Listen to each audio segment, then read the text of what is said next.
The purpose of this video is to demonstrate how to conduct a mobility assessment. Prior to attending the patient, it is important to gather all the relevant information in order for the task to be a success. It is also important to explain to the patient what he or she is about to perform and also obtain the consent. It is then important to ensure that the environment is safe for the task itself, such as making sure there are no trailing wires or cables, there are no wet floor signs or any possible hazards to compromise safety. Whilst communicating the task itself, as you can see, I've lowered myself to the height of the patient's eye line to specifically meet any communication needs. It is important then to ensure that you optimise what the patient is able to do themselves. For example, get themselves sat over the edge of the bed, or in doing so you're able to identify if you need any assistance for the task itself.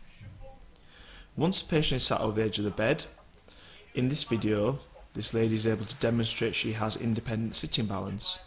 This can be challenged by encouraging the patient to reach outside of her base of support and maybe even doing a little bit of marching on the spot in a seated position.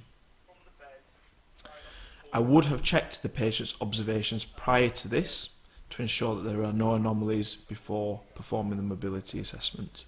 Some of the verbal commands that you may give the patient may be things such as to ensure safety, push up from the bed and do not pull on the frame, as this might cause the frame to topple.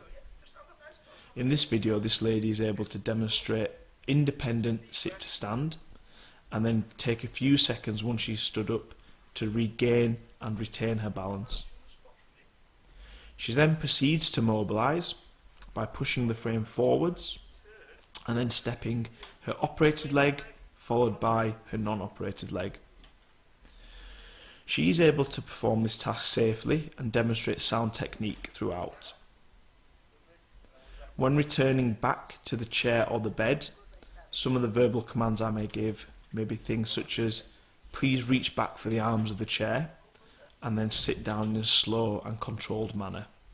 It's important to maintain respect and dignity throughout. Please make sure that you have the curtains closed when performing some tasks like sit to stand or lay to sit over the edge of the bed. Please make sure that the patient is appropriately dressed, ensuring correct footwear, correct gown length, and if he or she so wishes, any additional things such as a blanket when sat back in the chair. Upon completing the assessment, it is important that you leave the patient in a comfortable position. Ensure that they have their call bell to hand and their table is in the right position for them to access water. It's good practice to inform the nurse who is looking after the patient of any progress so they can record it on their handover, and inform the nurses who will be taking over the patient's care, whether it be a morning or an evening shift. You would then ensure that you record comprehensively the task itself in the patient's records.